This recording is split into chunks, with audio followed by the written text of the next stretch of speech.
welcome to my talk on sustainable incident management. It's going to be a very open conversation talk in some ways because I don't have all the answers on how to make your incident management sustainable because it's different for everyone. But I'll start off by introducing myself and we'll go into those topics more. So my name is Ajuna Kyaruzi. I work at Datadog in developer relations. In my free time, I love working with new folks in tech. I mentor for an organization called AfriCode, which is focused on making sure Africans in tech are successful. It's close to my heart because I'm from Dar es Salaam, Tanzania, though I currently live here in Atlanta. Other things I love to do in my free time is to play with my hands, be away from screens, just be bad at something. So I knit really badly, I sew really badly. I'm getting better at puzzles, so working my way up. I really like socks, so if you're vendor here and I've come to your booth, it was for socks. And to get to know y'all, of course, I promise, but yes. So I'd love to start off with a scenario.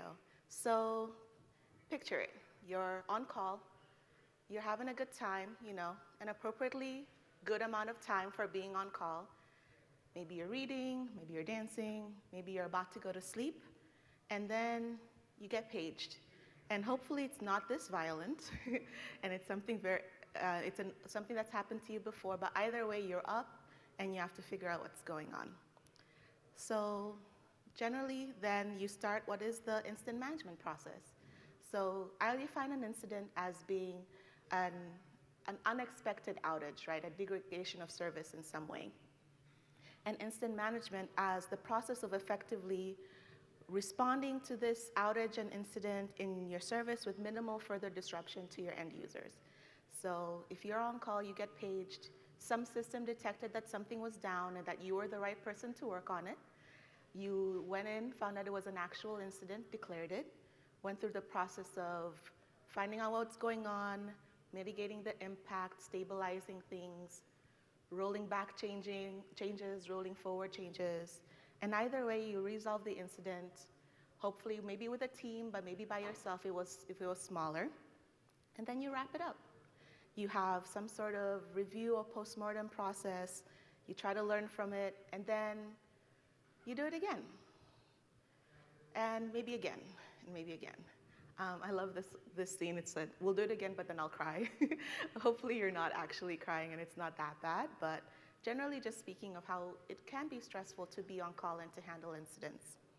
So going back to the topic of sustainable incident management, I love thinking of definitions. What does sustainable mean? So I went to the dictionary and I got this definition, and there are a lot of them, but I mean the second one here, which states that sustainable is pertaining to a system that maintains its own viability by using techniques that allow for continual reuse. So I wanted us to think about sustainability in incident management in a way that makes it easier for the incident responders to continue to use the incident management techniques and to continue to want to be incident responders. As it pertains, right, you might want a career change, that's totally cool, but what I don't want, I did a career change myself, so I get it. But what I don't want is for someone to get so burnt out by being an incident responder that they lose joy for it. And can we do this? The question I was thinking about here is, I think so. We borrow a lot about modern IT or tech incident management from other resources, and they've managed to work on this problem of making it successful. There are other people who are incident responders and for higher stakes incidents, right? We can think of firefighting, we can think of medical health professionals, people who work in some sort of engineering or nuclear plant, and they do also have incidents and they respond to them, and they have done a little bit more research than we have on what you need to do to make sure that you can continue doing it. So borrowing from the first one of those, firefighting, I wanted to go into the history of incident management, and I found that actually some of the techniques do come from firefighting. So there was a fire in California. They've been going on for a long time. The wildfires are really crazy there. And this one in the 1970s was called the Laguna Fire. So it happened for 12 days, and sadly it had loss of life. I think about 16 people died, which was very devastating. And it was really hard to figure out why it burned and was so extreme for so long. Until the 2000s, it was California's third worst fire. So after the fire, the people in charge, the fire chiefs all met and did research to figure out what went wrong. And they found out that there wasn't a lack of resources in any way. The problem was a lack of coordination. The fire was so large that it spread over 500 different agencies, and they just weren't able to communicate with each other, literally, because they didn't have the same radio frequencies, but they also didn't use the same terminologies. They didn't use the same actual equipment. So in order to coordinate response, there was very minimal coordination happening between the agencies. So they sat down and tried to figure out, what do we need to do? And they made this organization called FireScope. So the FireScope stands for the Firefighting Resources of Southern California, Organized for Potential Emergencies. And I'm glad it fits as FireScope because I could not say that altogether multiple times. But generally, they came out and thought about what went wrong with incident management. And they found out that there was a lack of accountability. There was poor communications, as I said, but other issues was there was a hierarchy, but it was hard to know who reports to who when it has such a breadth of impact. There was also a lot of freelancing because people weren't getting the right information, so they just kind of did whatever with all the best intentions, but that means there was a lot of duplication of effort. So with no common coordination, technology and terminology, the incident just went on for longer. So they came up with the Incident Command System, which you might have heard of before if you have worked on a tech incident, because we have also used this. So the Incident Command System has been adopted since, and it was also partially influenced by other firefighters fighting wildfires in Arizona, and it has been adapted to different spaces now. But what it says, it's a standardized approach to the command, control, and coordination of emergency response. So it creates a common hierarchy in which responders from multiple agencies can be effective. So the main part of the incident command system is there's an incident commander. They lead the incident. They're in charge. Their actual role or title doesn't matter. They've been trained to handle incidents. And the other core part of an incident command system is everyone reports to one person. So, and that person maybe reports to one other person or directly to the incident commander, which means that you should be getting your flow of information just from that individual or the incident commander themselves, right? That means that there isn't any, you heard this from another person, so you don't know what to do. And this has been adapted with more information from different incidents, including 9/11, to work on a national scale for our National Incident Management Service. And obviously it's been adapted for tech, but other countries have also adapted a version of this for their national incident management and for their federal emergency management and so forth. So firefighters did it. They have a lot more, there's a lot more of them, I will say. They're needed in larger scale incidents in a lot of ways. However, if we've borrowed the incident command system, I would like to think we can also borrow other lessons about how to manage burnout and how to find pain points of what's going on.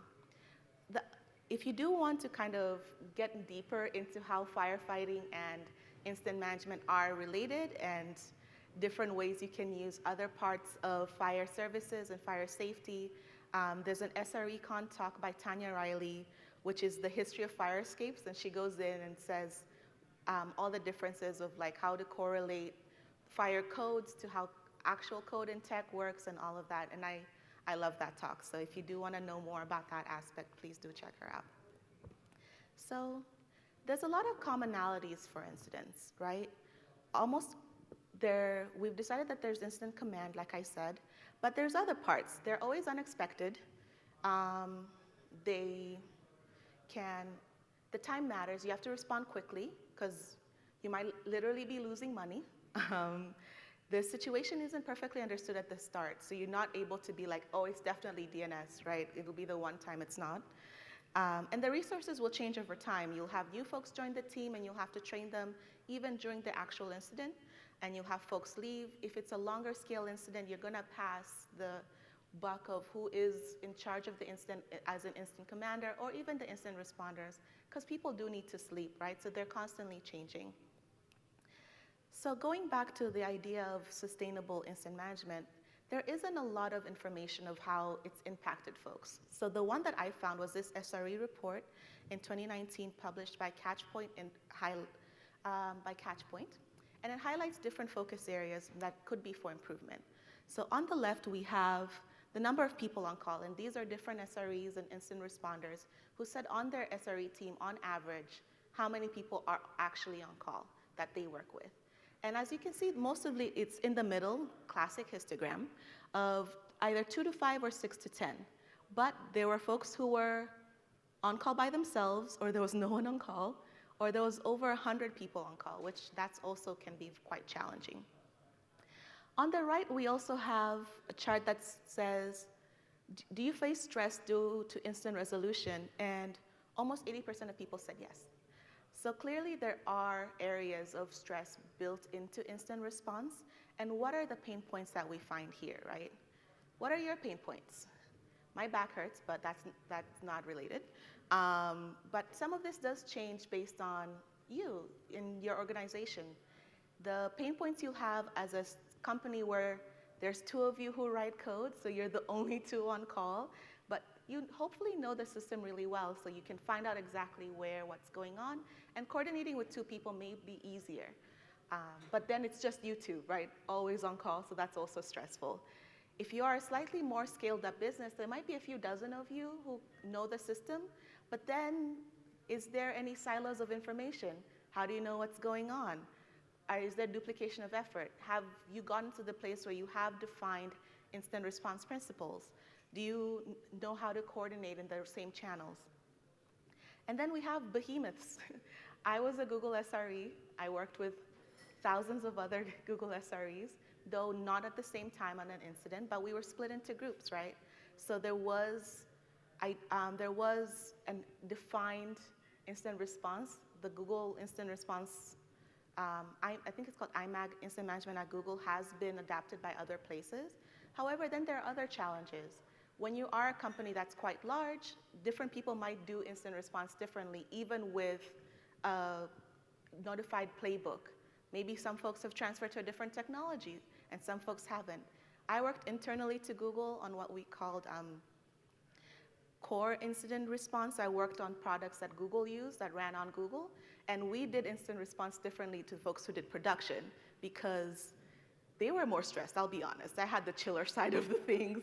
We made sure that the computers and the network that Google engineers ran on worked well, but making sure that the billions of people who use Google is a very different scale. So there are differences in these different organizations too. So I'd love to hear from you. What are your pain points? I'm trying this for the first time, so please be patient with me. But I have a Slido, so sli.do. It asks you for a code, so I have Ajuna-ATL22. And I'd love to hear what are your pain points. There's a word cloud, so it's a question you put in what your pain points are from being an incident responder. You can put in multiple of them. So I'll just give you like a minute to do that. But if I do move on and you haven't finished your thought, I'll have the link to the Slido at the bottom left of the following couple slides, so you can still sort of catch up. And at the end, I'll show the results of what that looks like. So I wish I had like the Jeopardy music. I won't sing more, sorry. But yeah. Oh, also on the Slido, I do have a Q&A section. So if you do have a question, drop it in there. We might be used to typing our questions coming back from virtual conferences. If that's more comfortable, please just drop it in there. But I'll also take them from the room if you're here in person. But yeah.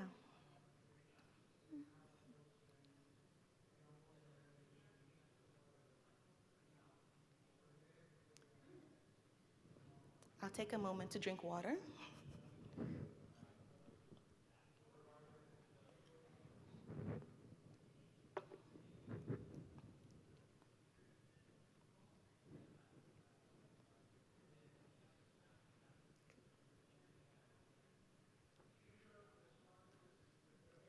And if someone doesn't have a device and just wants to tell me, that's also cool. can also just hear from the audience. That's fine. The beauty of being in person, right? Yeah. I have a microphone. I can come to you. Anybody have a pain point they'd like to share? Sure. Oh, got one. Yay. I love this space. I like the talk. Oh, thank you. One of the pain points I found, like I have used like AI ops, right? Is to look at anomalies in how we work and how we're supporting and to have interesting events that crop up. AI ops works wonderfully in this space. There's two pain points that I've seen. Is one is like, you know, if a tree falls in the woods, did it make a sound? Right. Right? So if my customer hasn't experienced pain, but the system is broken, it just happened, you know, at 2 o'clock in the morning, right? How do you communicate? How do we talk about the definition of what is an incident? Is that an incident? You know, my customer is happy. Right. We do put incidents in this SLO box. We define a lot of user happiness with SLOs. And if the users are happy, we generally do feel good. But your SLO might still have been broken. So I would say that maybe that's where you go off of it. But there's a lot of range. I love the idea of the tree falls in the forest. And it is kind of hard. You still have to work on it. It's possible it could get worse. So Yeah, I might summarize the pain points around user impact. Is it an impactful incident? Or are we just getting paged because something's technically broken? absolutely, yeah. Thanks for sharing. One more? Yeah? One more. All right. So my other pain point is Sure. on the other end of the umbrella. We found some pain. We addressed the pain. But the way that we addressed it was a goal of getting the customer up and running fast. Okay. As a result, we bounced the box, so to speak. In other words, we didn't go after the root cause. We just got the customer up and running again. And now I've actually hit this fork in the road in incident management. There needs to be, maybe I need to do a patch, and this patch is going to take time. Maybe it's a full-blown project. Okay. How do you discern, how do you handle that fork in the road? Right. Yeah, and I mean, that's pretty much, are we accepting the technical debt or not? Absolutely. Technical debt is a huge pain point for instant response. Yeah. We can talk more about that, but yeah, thank you. Any other pain points, Waldo? Interruptions from stakeholders Yes. who want to know status while I'm trying to make with the keyboard. Yes. We love to think that the instant command system will protect you fully from that, but it works as an ideal, right? Not in real life. There's no fighting in the war room, right? Yeah. Any other pain points? Anybody else got anything to share? Thanks for sharing. So I'll do a couple that I thought of in advance, and then we can see how to go. And I'd love to continue this conversation too, whether virtually or in an open space later. We can totally figure it out. But one pain point that I found was just the idea of being on call, right? The stress of knowing that you have to respond to an incident is a lot. You change your plans around it. You hope that it's not too regular. I was on call about once a month, which I thought was okay. But what helped was I was only on call for 12 hours. And that was magical for me because then I had at least 12 hours to do all the things that I had not enough cognitive time to do, or you're too worried to do for those 12 hours. Like sleep soundly, because you know someone else is on call. So this is definitely an area for potential pain. Another aspect of on-call is just the on-caller system. Is it going to page you for the right incidents? Is it going to have everyone? Is it going to assign shifts correctly? And that can be really hard to determine what's going on. I would hate to be on a team, and I have been on one before, where 4 of you are on call, but the team has like 7 people. And you're like, why are they chill? Like, even if you are getting hopefully compensated for your extra time on call, it's still an additional load that you don't want just part of the team to share. Another aspect is escalations. We think of this idea of incident severity, and if you haven't heard of incident severity before, it's a way of defining incidents from a SEV 5 to a SEV 1, where SEV 5 is the lowest stage of incident, and a SEV 1 is like, oh my God, everything's on fire. Where you can say user impact falls on a particular stage, your company can decide which one of those, which severity matches to what actions, right? And I've worked in places where a higher scale incident, like a SEV 2 or SEV 1, means that the VP of engineering will get paged, and there's a certain group of people who are extra trained on incident response who will come help you. So on one side, yay, more help for experienced people. On the other side, oh my God, I'm gonna wake up my VP if I decide it's a SEV 2. What if it's not a SEV 2? Oh my God. And that can be really hard. And I love the talk yesterday by Leslie that talked about psychological safety in SRE teams, and that part really plays a part here. You want to make sure that you feel safe enough to be able to escalate when necessary so that you can get the help that you need without worrying about any ramifications that could happen there. You don't want to be a hero handling a potential SEV 1 incident by yourself because you were too scared to ramp it up, right? The next part is instant communication. The worst part of incidents is when they're really long, you don't want it to be that the information about the incident is in multiple places. So some people are texting over here, some people are on a Zoom call that you didn't get a link to, some people are on Slack or IRC or some other communication channel, maybe something's in email. If it's just not all in one place, it gets really hard, especially when we start handing over incidents because they're so long, because then where does one ramp up? Where can one see the timeline of the incident? And so having a centralized place to put all that information really matters, and keeping up with it. There might be requests to even generate more channels, and that can be up to you. I've heard of like a stakeholders communication, so they're not disturbing you to all those points. But then is there duplication of information? You can decide in your incident as you are responding. If there is an incident commander, there might be other people, like a communications lead, who might be comfortable doing all of that coordination. But without one, then things might get kind of hard quickly. Next, I'd like to talk about postmortems, or the post-incident review. These are important. There are a lot of cases for that. That is a whole separate talk. However, it can be kind of stressful to do them. You've just done an incident for 10 hours. All you want to do is sleep, but you know you should be writing down what happened. If you have to drum up all that information by yourself, that's another pain point, because it's yet another thing you have to do, and it can really feel like the straw that broke the camel's back. Another huge area that I've been thinking a lot about recently is training. How do you train new folks in incident response? How do you make sure that you don't have these silos of information, that new people don't know how to help because the same group of people go in and solve every incident? Because then if they're gone, what happens? Because now we're too scared to do incidents without them, and they're too scared to go on vacation.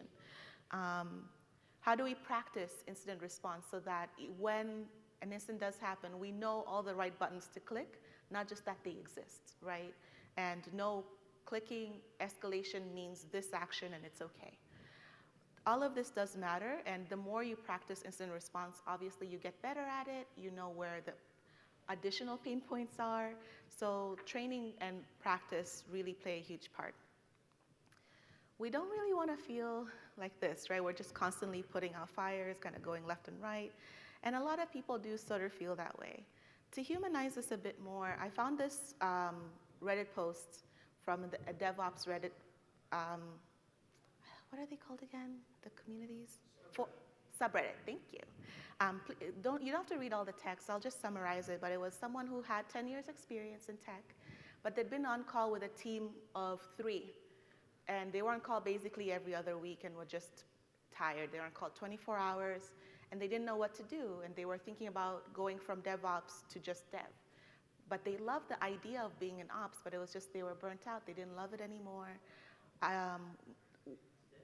They just were asking, like, how does your team do it? Are we doing something differently? And that can be a hard question to ask. The last part is really core to my talk, right? Is your job sustainable? So I'll go over really quickly because I realize I've been a bit more loquacious than normal, so I'm running out of time. But yeah, we talked about on-call. The idea of 12-hour cycles or having everyone there could definitely work. But you could also define what that means on your team. If it's always a lot easier if you do have a geographically distributed team, right? Because then you can do a follow the sun rotation like we had for the 12 hours. But if you don't, then do you decide if your team will just have people who agree to take over at night and they are understanding that they'll be asleep during the day? There are a lot of other fields that do have, I think graveyard shifts is a word for it, right? So you could totally do that, but that's a decision that has to be made by your organization and sort of carry it through. Psychological safety in the incident escalation space, right? So you feel comfortable and know what happens when you do escalate. You have practiced escalating, you know the people who are going to reach out, and they're great folks too. All of this sort of adds up there. Instant communication. I talked about having a centralized place. At my organization, we do use Datadog because we are Datadog, and we have, what's it called? We have an integration with Slack, so when we do declare incident, it makes a Slack channel, which is great because that's the only place that we communicate. But what does that look like for your team? I've worked in places where all incident communication had to happen on IRC, not on any other product, right? Because what if that also went down because you make it Google? Next, postmortems. Being able to automatically generate or pull in as much information as you can is really helpful. If you have your monitors in place, you can plug them in there. If you can pull in information about who was incident commander, when did we declare the incident, when did we say there was user impact, when did we close it, that's a huge part. Just the timeline is a huge part of writing your postmortem, right? As much as we can auto-generate that, does just make your life a lot easier. And then you can generate your timeline too, right? Because this will all go into your postmortem. Next, the instant responder training. This one's a bit harder for me to think about how that automatically looks, but the biggest parts of that is probably different instant responders need different training. You have your folks who just write the code, they're your dev folks, and they're not on call in this case. They probably do need instant responder training because you will need their help actually if their code base has been touched to fix the incident. But what training do they get versus just someone who's new to your company needs to know you actually go to this Slack channel to get information versus the people who are your instant commanders, especially the extra kind of the core incident commander team that I mentioned that gets pulled in for the larger scale incidents. What training do they get? And then how do you just also balance the general incident responder training for your SRE or DevOps org who are on call more often? And how often do you do this training so everyone's on the same page because things do change? All of that does make an impact. I've done disaster recovery tests. They can be both fun and tiring.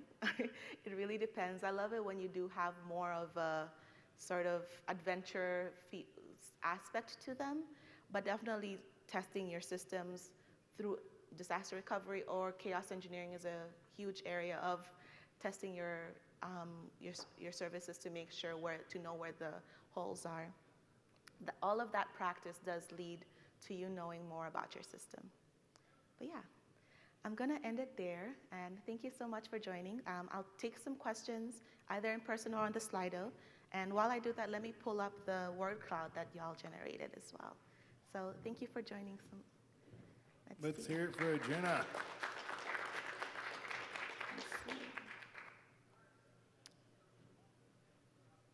And is Rain nearby? I am. Cool. If you want to start heading on down, make sure we got our next speaker on deck. I want to see the word cloud too. Who's got a question for Ajuna? I've got a question if nobody else does. Oh, thank you.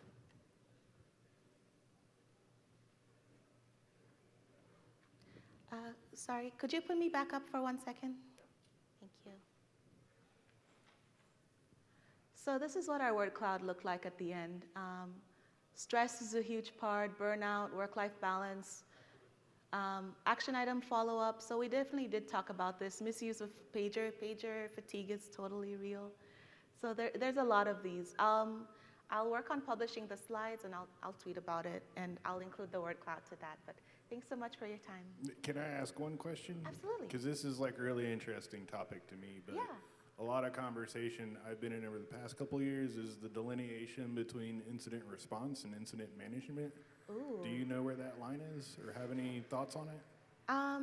The way that I think about it is incident response is a subset of incident management. I think of incident management as all of the things that you do that go into an incident. So from your part of your monitoring system that alerts you, so the alerting system that knows that triggers something and then goes to your on-call system to know what the right person to page is, to actually them declaring the incident, that's when incident response happens. And then you close the incident at the end, and then the post-mortem is another part. That's not, it is part of, I wouldn't put it in incident response itself. I kind of put it as incident management because it's after the incident was closed.